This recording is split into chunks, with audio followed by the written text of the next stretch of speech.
নমস্কার, শিশির বিন্দু মিষ্টি হেসেল সকলকে স্বাগত জানাচ্ছে। পুজোতে আমি থাকবো না কদিন, তাই পুজোর আগেই বাড়িতে খাইয়ে দিচ্ছি সবাইকে।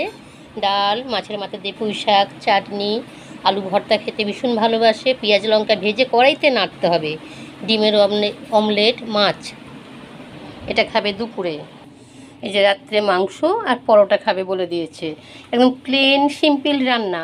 কিছুক্ষণ পর আবার ঠাকুর দেখতে যাবে, যার জন্য বলেছে একদম হেভি ওয়েট রান্না করবে না। যাই হোক, এই করছি।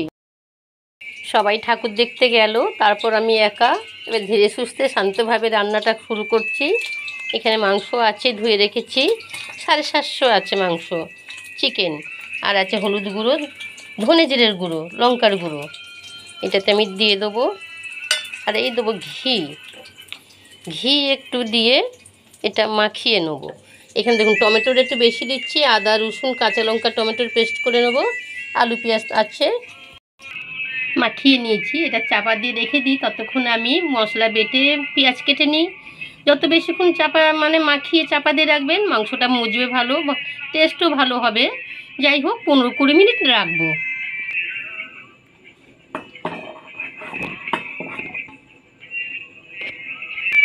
কড়াইতে তেল দিয়েছি, গোটা গরম মশলা আর কটা গোলমরিচ থেতে করে নিয়েছি, এটা দিয়ে দিলাম।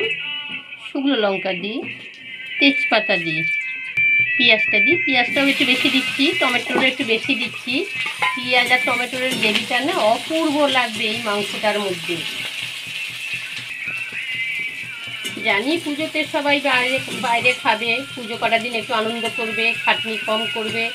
যারা পুজোতে রান্না করবেন বাড়িতে, আমি তো বলবো এই মাংসটা একবার হলেও বানিয়ে খান, দেখবেন কি অপূর্ব যে লাগবে না। এইভাবে রেসিপিটা করুন, একটু ঘি মাখিয়ে যেভাবে নিলাম মাংসটা মাখিয়ে করবেন, খুব ভালো লাগে।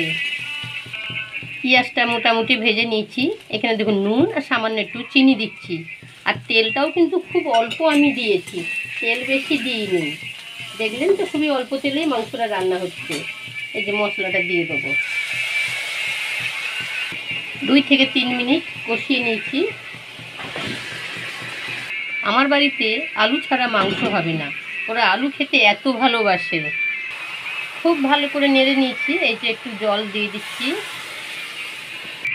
ভালো করে নেড়ে নিয়েছি। গ্যাসটা কমিয়ে 5-7 মিনিট ঢাকা দেবো, আবার গ্যাস বাড়িয়ে নাড়বো।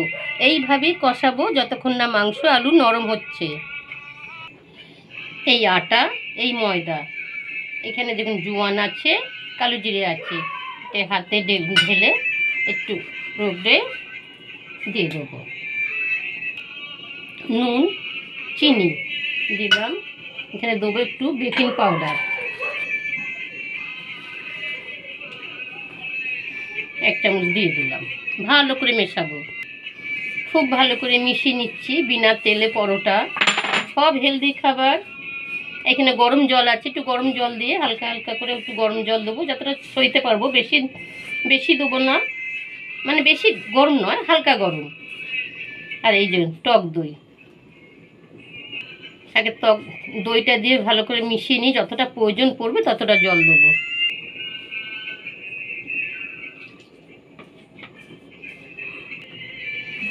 মেখে নিয়েছি।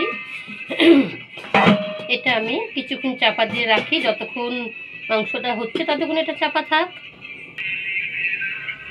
মাঝে মাঝে নেড়েছি, গ্যাস বাড়িয়ে আবার গ্যাস কমিয়ে চাপা দিয়ে রেখে দিয়েছি।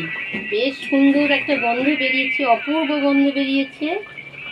এখানে আমি এই যে চিকেন মশলা দিয়ে দেবো। আর চাপা দিচ্ছি না, সব নরম হয়ে গেছে। গরম জল দেবো, খুব বেশি দেবো না, অল্পই দেবো। খুব ভালো করে ফুটিয়ে নিয়েছি, এটা আমার হয়ে গেছে। একটু ময়দা বা একটু তেল হাত দিয়ে এটা একটু আর একটু ঘষে নেব। বেশ নরম হয়ে গেছে।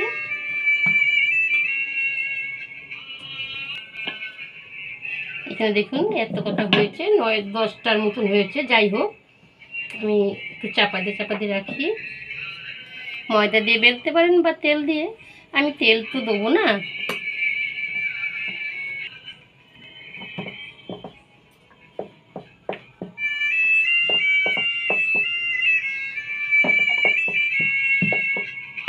এখানে আমার ধনে পাতা বাটা ছিল, ধনে পাতা, কাঁচা লঙ্কা, নুন বেটে রেখেছি, আর অল্প একটু লেবু রস দেওয়া আছে, বেশ সুন্দর গন্ধ হয়। একটু জল দিয়ে দিই,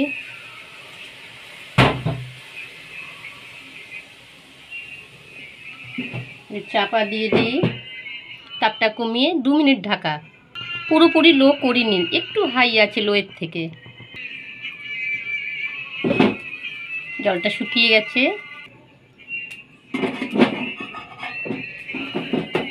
এখানে আমি সামান্যখানি ঘি ব্রাশ করে দেবো, সামান্য।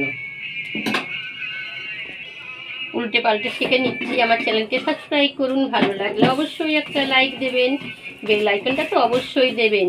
ফেসবুক থেকে দেখে থাকলে আমার পেজটা ফলো শেয়ার করবেন। ভিডিওটা শুরু থাকতে শেষ পর্যন্ত দেখার অনুরোধ রইল, দেখার অনুরোধ রইল।